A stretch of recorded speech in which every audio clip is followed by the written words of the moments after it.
Good afternoon. Good afternoon po, ma'am. I am Maria Kathleen Pingol, and I will perform now the tracheostomy suctioning. So, I will now start. Upon entering the patient's room, you need to introduce your name to the patient and ask the patient's information like their name and the birth date. So, good afternoon. I am Nurse Kathleen. Kailan po yung birthday nyo? Ano pong pangalan nyo? Okay. And after that, we need to explain the procedure to the patient. Ma'am, i-suction ko lang po kayo. And, mabilis na naman po yun. And i-prepare ko lang po yung mga equipments po na kailangan po. Okay?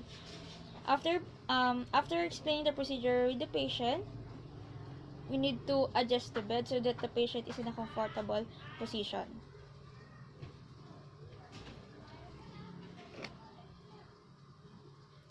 And then, after adjusting the bed, we need to perform hand hygiene.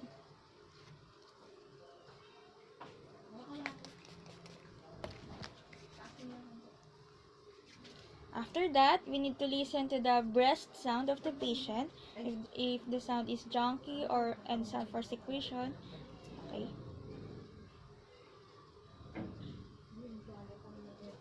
It should be under the gum.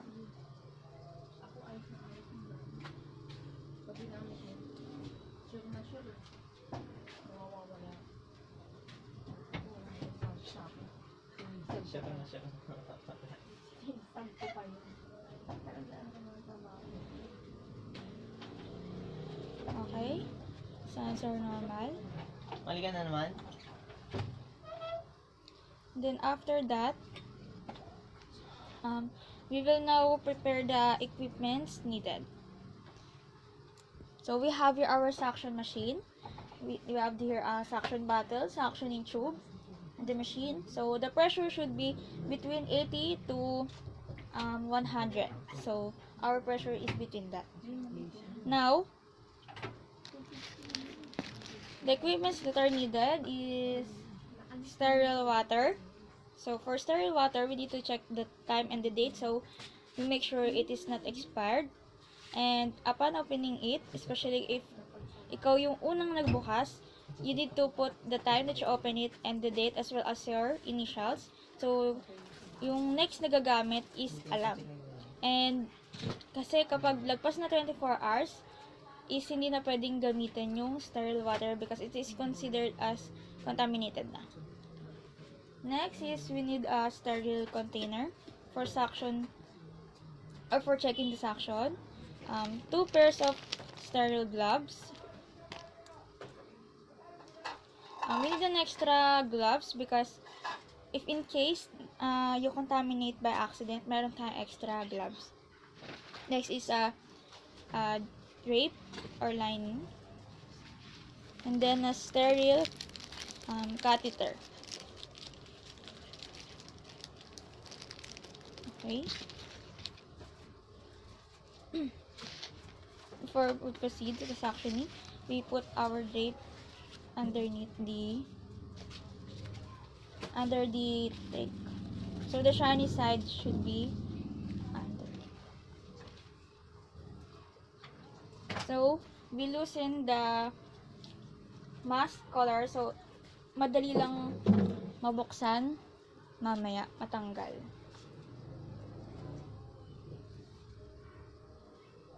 Okay. And then, magsasalin ako ng sterile water sa ating sterile container.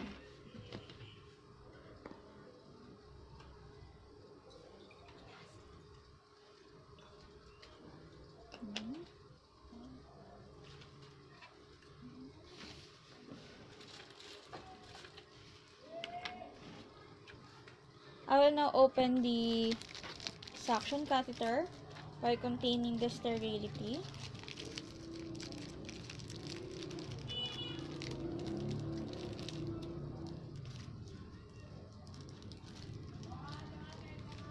Okay. Now, check the machine. And then I will now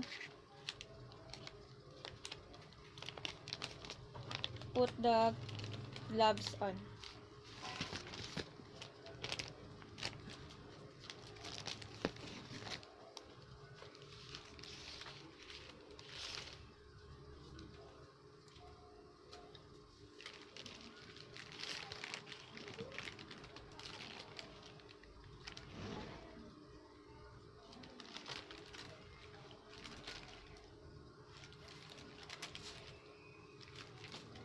So since my right hand is my dominant hand, this will go first.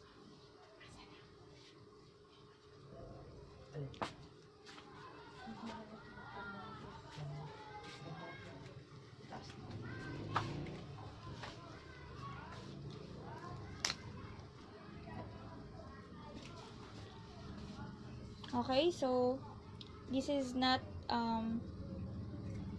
since it is broken, we will now get the extra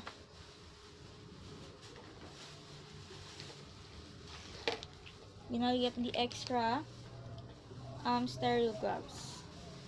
So hindi na siya pwede kasi contaminated na, nasira. Okay.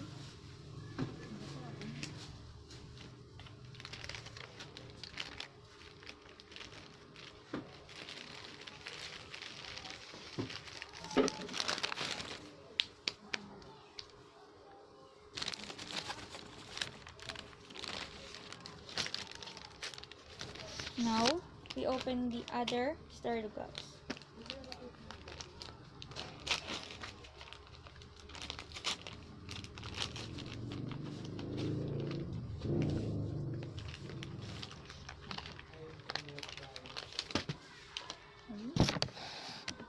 Be careful not to let it break again or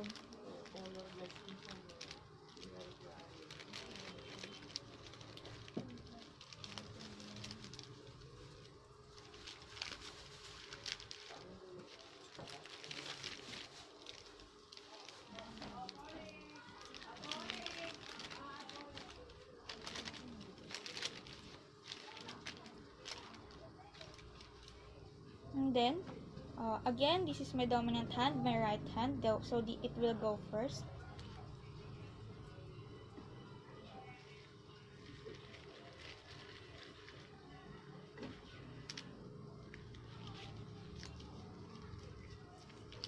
Okay. Next is my left hand.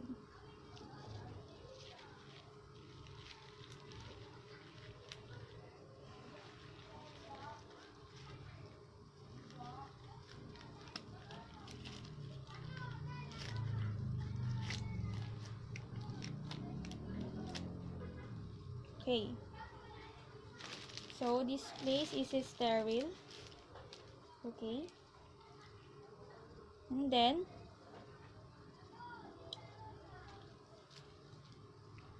we will now pick up the catheter.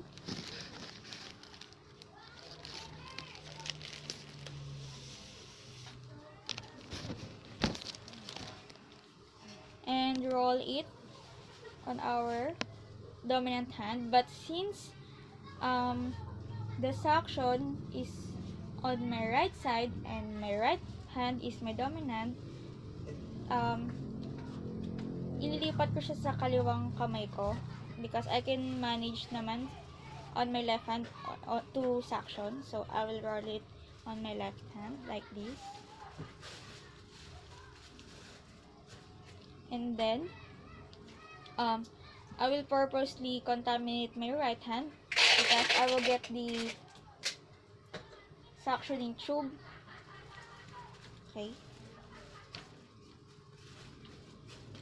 And then I will insert the catheter inside the suctioning tube. Careful not to contaminate your sterile hand.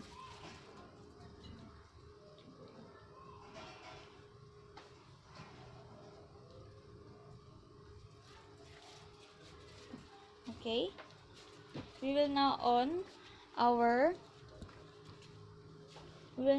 machine. Okay. So for suctioning, you need to close the hole or the port of the catheter to para makahigop siya. Para makahigop tong suction catheter. Okay? So we will now test if the suction is working. Here's our sterile container and try natin. Then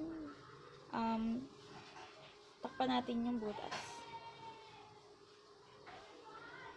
Okay. So, it is working.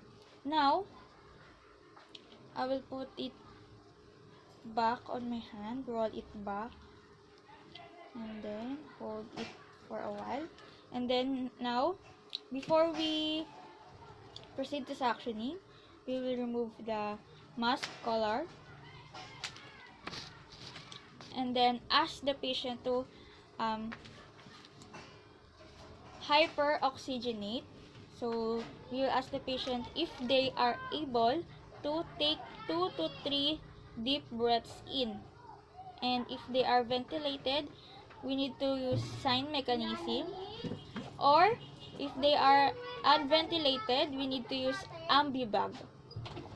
So, for using ambibag, we need to ask the patient to take deep breaths in 2 to 3 times and then isasabay natin yung ambibag. So, sa pag-inhale nila, tsaka natin pipislin yung ambibag. Ganun, no? So, for example, nag-inhale yung patient, then pisel ng ambibag, and then release, then exhale. So, gagawin yung 3 times.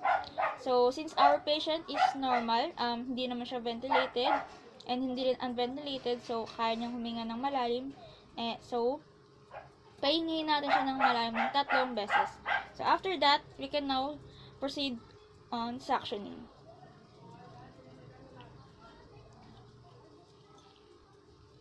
So, for suctioning, mababasahin ko lang ulit siya. Sasawsaw ko lang ulit siya sa may bote. So, isasara ulit siya. Okay? So, for suctioning, hindi dapat isushoot ng sagad yung catheter sa loob ng trach tube because we don't want to damage the airway of the patient. And dapat yung sakto lang, 3 to 4 inch only. And less than 10 seconds lang dapat ang itatagal ng pagsasaction.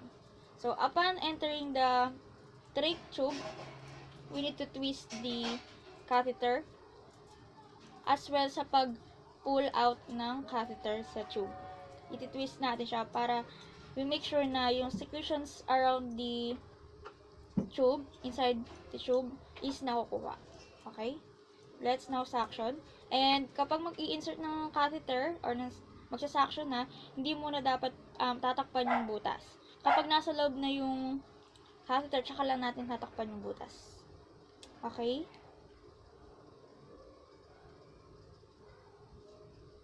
Takpan ko na yung butas. Ikot.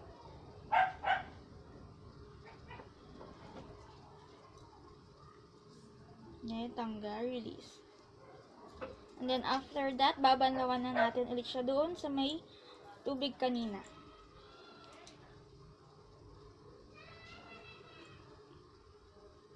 So, after that, kung hindi naman kailangan mag-suction ulit, hindi na. Necessary lang yung pag-suction ulit kung may nakikita pa tayong secretions or may narinig pa ba tayong secretions or sounds sa dibdib niya. Okay. So, now that patient doesn't need suctioning anymore, i-roll ko na ulit yung ating catheter. And then, we will now turn off the machine. And I will remove the suctioning tube on our catheter. And then, I will now put back the mask collar to the patient.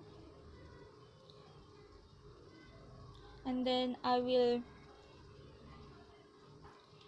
remove my gloves, contaminated gloves, along with the catheter.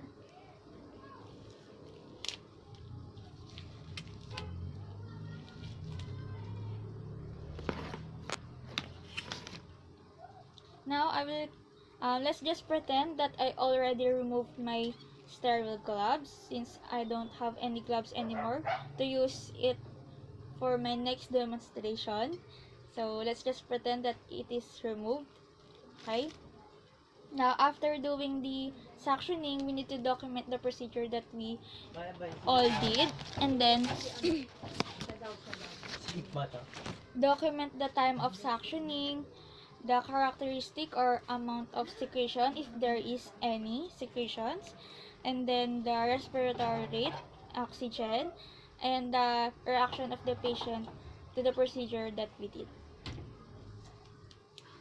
So I will now proceed to tracheostomy care. Magpo-proceed na po ako sa tracheostomy care. Prepare ko lang po yung gamit na. Wait lang po. So now, I will now perform the tracheostomy care. So, like what I did from the first demonstration, upon entering the patient's room, we need to introduce ourselves to the patient, ask the patient their name and their birthday. So, I'm Nurse Kathleen. Good afternoon, I'm Nurse Kathleen. Ano pong pangalan nyo?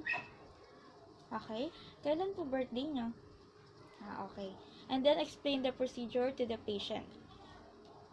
Ma'am, lininisan ko lang po yung inyong trach kasi po marami pong secretions. And then, prepare ko lang din po yung mga equipments po na gagamitin natin. Mabilis lang naman po yun. Okay po. And then, after explaining the procedure, adjust the bed in a comfortable position for the patient. And then, after that, perform hand hygiene.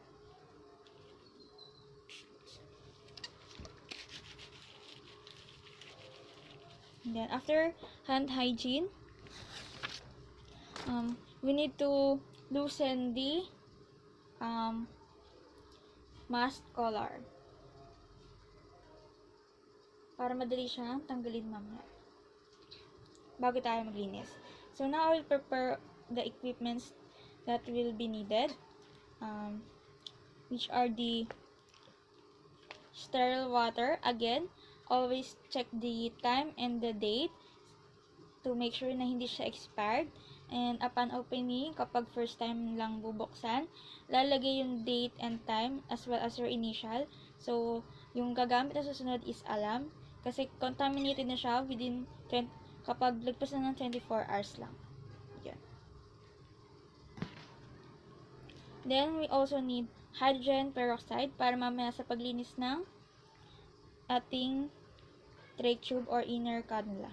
And this is our tracheostomy kit, sterile tracheostomy kit.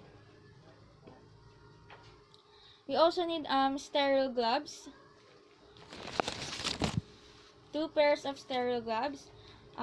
Again, we need an extra gloves in case na makontaminate ka by accident, merong kapalit. Like what happened earlier. Then now, let's pretend that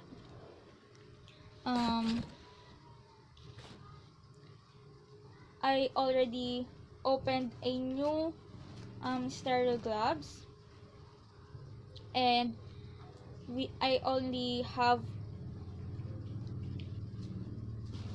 let's pretend that I put new sterile gloves. So ito na yon.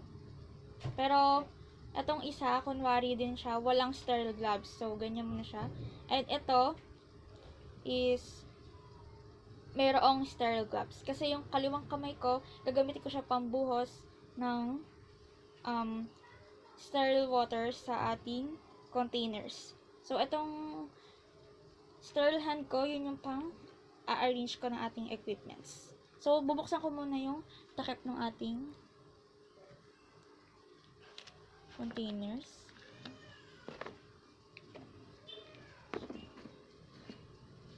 Luwagan lang pala. Okay? So, maluwag na yung mga takip nila. Now, itong aking sterile gloves, sterile hand, is bubuksan yung ating sterile kit.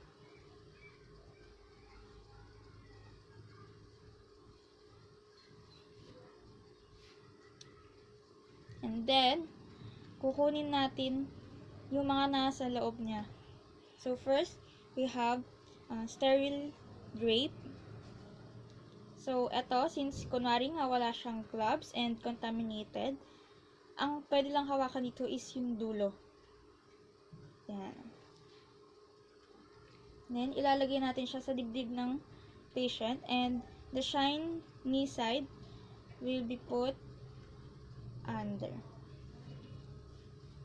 Yan. So, pwede lang natin siyang hawakan sa gitna kasi yun lang sterile. No? Ang pwede lang humawak sa gitna is itong sterile hands. Hindi siya pwedeng humawak dito sa gilid. Okay. Then after that, we have here pipe cleaners, ties, panali sa leeg dito, pantali sa tray, pre-cut sponge gauze, 4x4 gauze for drying the trach later,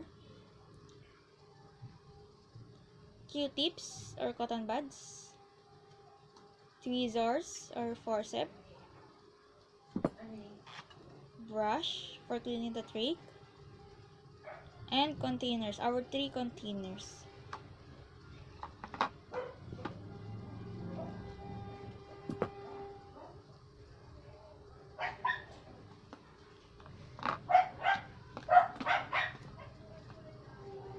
So, I will now pour the sterile or the hydrogen peroxide in our first container para dito ilalagay yung ating panlilinis siya ng tube, trach tube. Okay? Takip. Next, the second container and the third container is, tatabi ko muna ito kasi hindi ko na siya kailangan.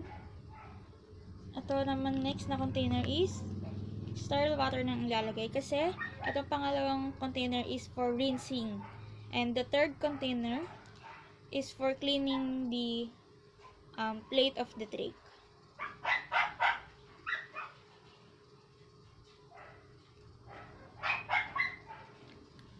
Okay.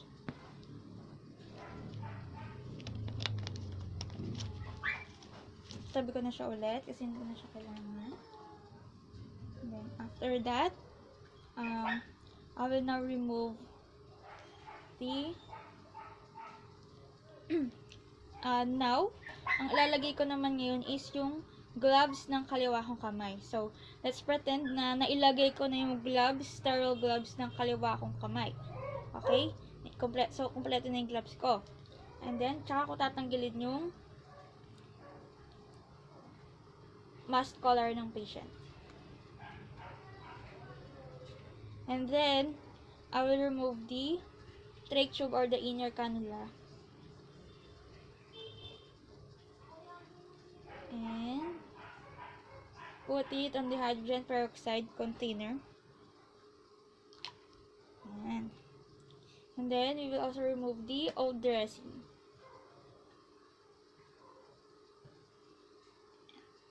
Fold it and discard it.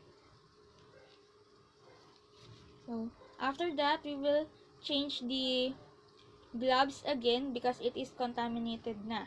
So, we'll remove. So, again, let's pretend that it is again new sterile gloves. Nakapagpalit na tayo. Let's pretend na nakapagpalit na. Since I don't have any other gloves. So, let's just pretend na nakapagpalit na ako ng gloves. So, now, lilinisin ko na yung trach with the brush.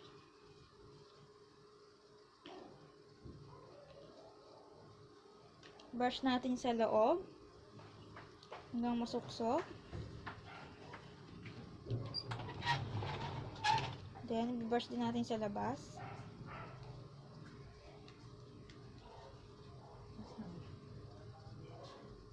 Ma! And after that, babanlawan na natin siya dito sa second container, which is sterile water.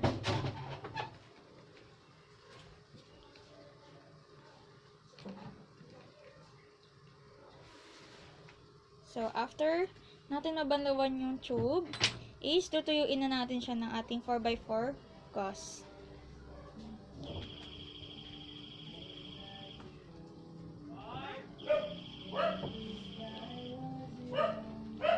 So, kapag natuyo na siya, natuyo na natin ng 4x4, tutuyuin naman natin yung loob ng ating pipe cleaner. So, let's just pretend that this is a real pipe cleaner. One at a time lang, isushoot hanggang lumusot yung pipe cleaner dito. Then, hatakin pa balabas. So, let's just pretend, again, na lumabas na yung ating pipe cleaner. So, itatapon na to. So, kuha ulit tayo ng pipe cleaner. Shoot again. Nasaan si Mami? Then, after that, so, kunwari, lumabas na naman siya ulit. Nakalinis na yung sa loob. So, tuyo na. Ma!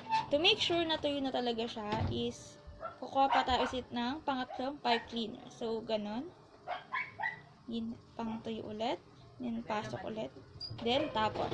So, since tuyo naman na ating trick tube is i-observe muna natin siya kung may damage ba siya or may matalas bang makakasugat sa airway nung ating patient. So, if wala naman is ipapasok na natin to. So, we make sure na nailak natin ng maayos yung ating trach sa patient. So, may maririnig tayong ulitin ko lang mamay pagpasok, di nakita sa camera. So, ito i-insert ko ulit yung ating tube para makita sa Ayan. Pag i-insert natin, dapat sa pag-lock, may maririnig tayong click or if not, dapat nakatapat yung parang tuldok dito na makikita nyo. May sign naman na tuldok. Dapat magkatapat. Tsaka yung tuldok dito sa may trach tube. So, ayun yung sign na nakalock na siya. Then, after that, ang lilinisin naman natin ngayon is yung ating trach plate, face plate, with our Q-tips. So, ito, ilulublog naman natin to sa ating third container. Ito. Mumoist na natin to. And then, ililinisin natin ito. Yan. Ay, ma. May shampoo na lang tayo.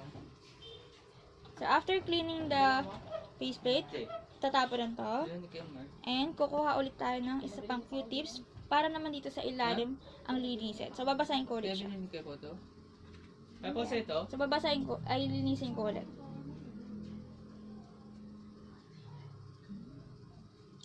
So, after that, i-discard na ulit natin to.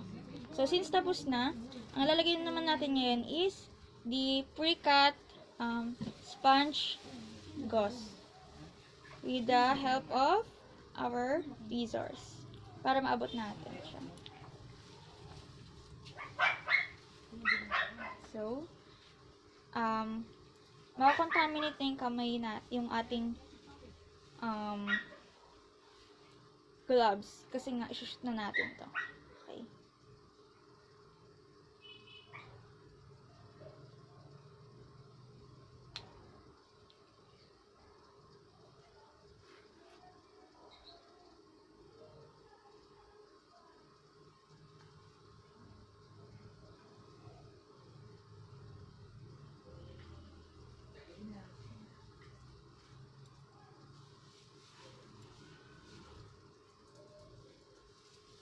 Paano mo namin sa kanya?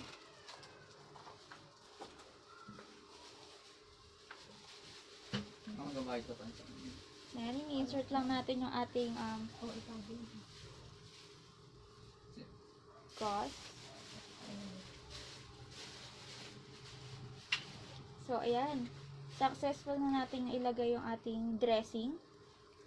After that, is, ibabalik na natin yung, papalitan na natin yung ating old dressing sa tie. So, ito yung tie. No? So, sa pagpalit na ito, one at a time lang din. Hindi pwedeng tatanggalin mo yung buhol, tsaka may kakabit to. Kasi kapag umubo yung patient, pwedeng tumalsik or matanggal yung tracheostomy ng patient. So, pagka bubuhol mo muna ito, bubuhol muna natin to, itong tie, and then tsaka natin tatanggalin yung lumang tali. Ibubuhol ko muna to. So, pakal sila kayo kagabi. Kagabi ba yun? Pag isang gabi. Basta kayo. Sino kasama? Bubuhol ko muna.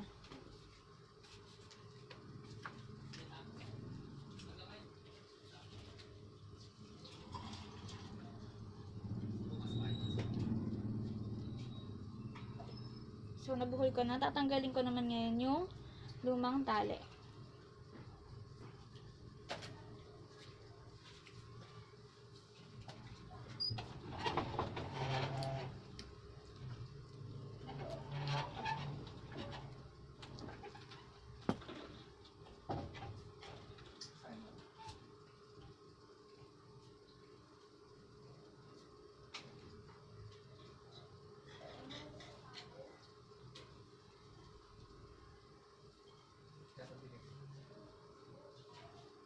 Yan. So, natanggal ko na yung lumang tali.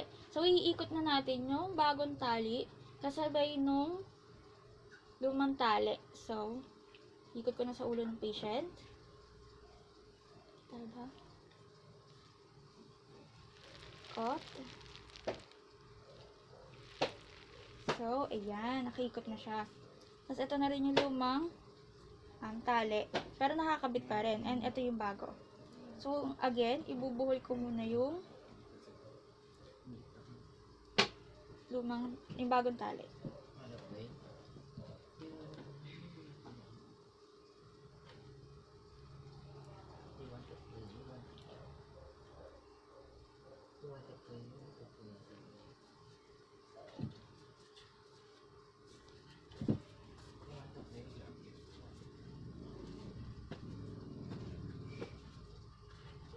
Yan.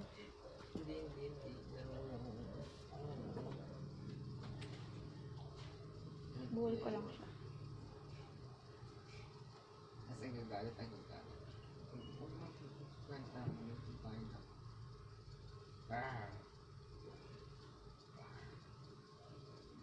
Ayan, natanggalin na natin yung lumang tali.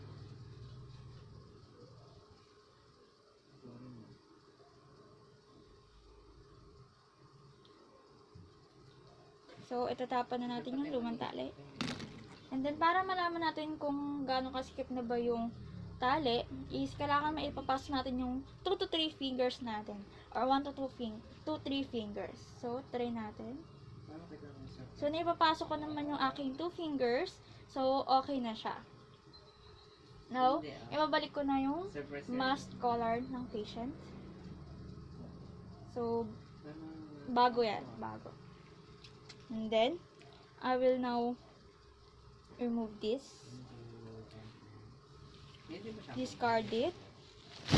And then, along with my, as well as my sterile, contaminated gloves, itatapan ko na rin yan. And ililigpit ko na rin tong mga equipments na nagamit. And then, after that, after maligpit ng gamit and mahubad yung, gloves, is kailangan mag-perform ng hand hygiene. So, okay. And then, document all the procedure that we did to the patient. The characteristics of secretion, if there is blood or any odor, drainage, kung dun ba sa may sugat, sa ilalim, and the time and the date, as well as the Ayun lang po. Okay. That's next na po. So now I will perform now wound care. So for wound care, let's pretend that this box is the sterile wound care kit. And let's pretend that I already put clean gloves already. Ayan. Use my gloves earlier, but let's pretend na this is new clean gloves. Hindi naman sobrang needed here ng sterile. So, clean gloves only. New clean gloves. So, I will now expose the wound and cover the with blanket the exposed area na hindi naman kailangan. And remove the this is our sterile area or clean area. And I will now remove one by one the gauze or the old dressing of the wound. So, if mahirap tanggalin yung dressing, we can moisten it with sterile water to soften the crust of the wound. Kasi syempre dumidikit siya, di ba? Pero kapag hindi naman, dahan-dahan na lang natin tanggalin yung dressing, old dressing. One by one.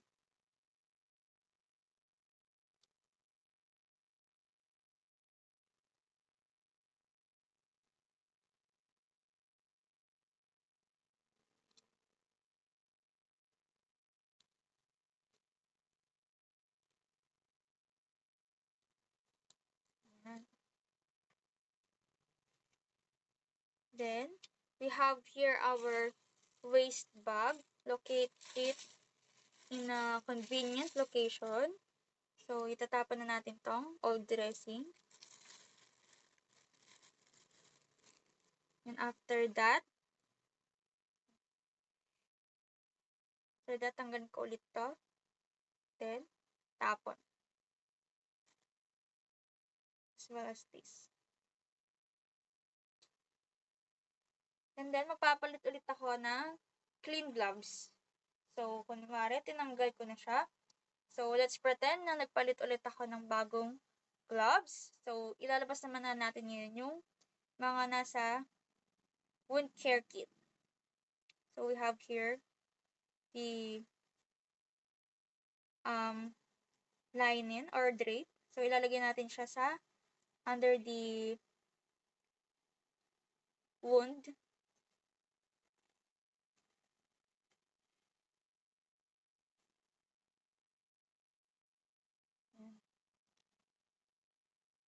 And then, we have here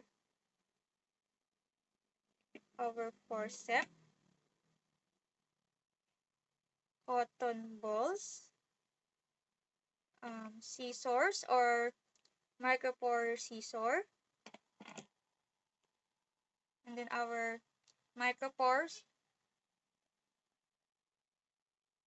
sponge gauze, pre-cut sponge gauze, and then 4x4 gauze, and the outer layer pad for the wound. So now I will clean it with the antiseptic liquid. So let's pretend that we have it. Okay.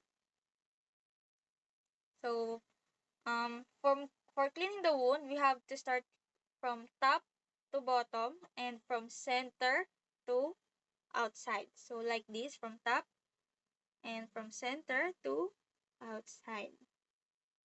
One at a time, then discard the cotton balls.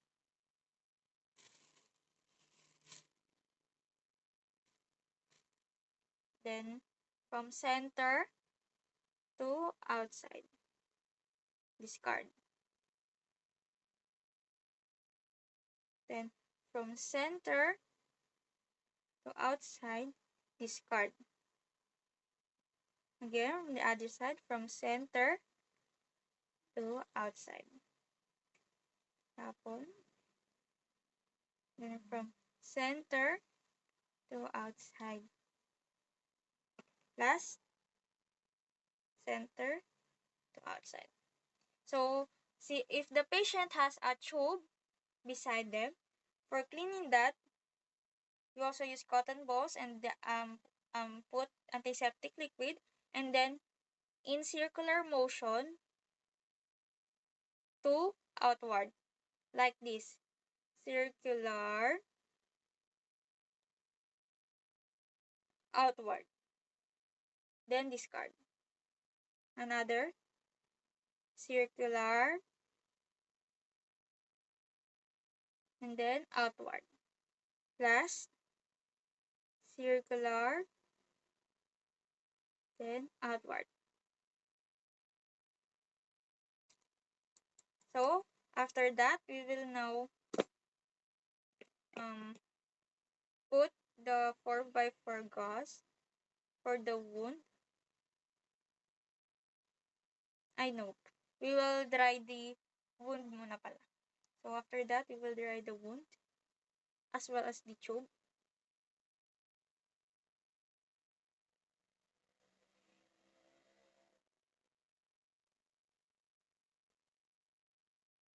So, discard it. Then, put new 4x4 gauze. Sakto lang dapat sa wound. So, akastin pa. Yan. And then, let's put our outer pad.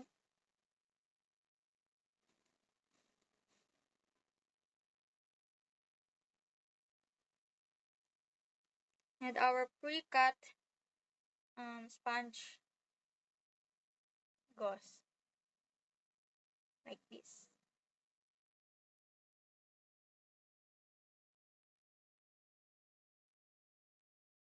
Yan.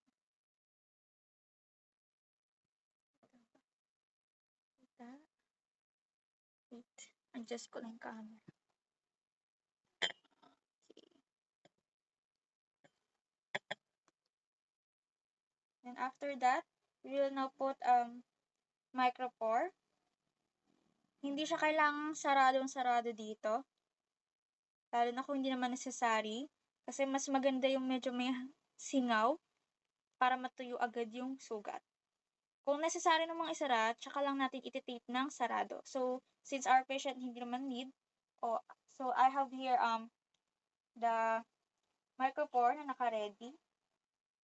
So, kahit tatlo lang siya, i-tape, ganito. From top to bottom ulit.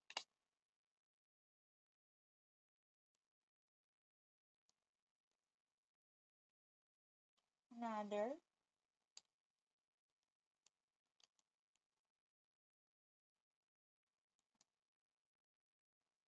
Last.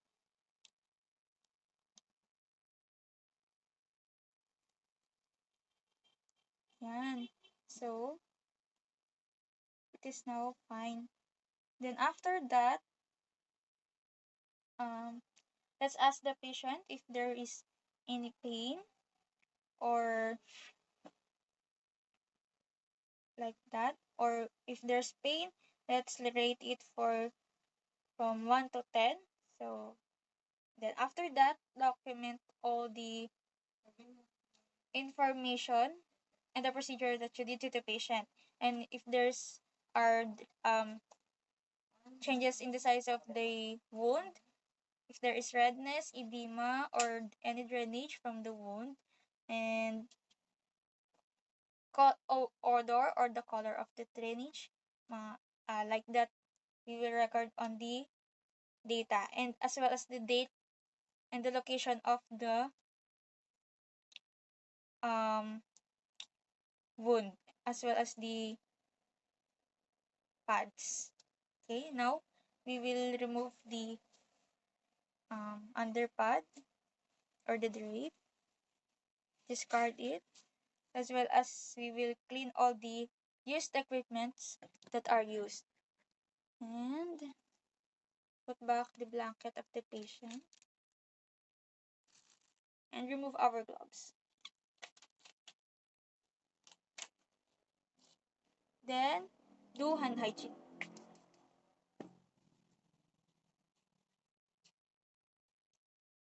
Then, tapos na po, ma'am. Ayun lang po.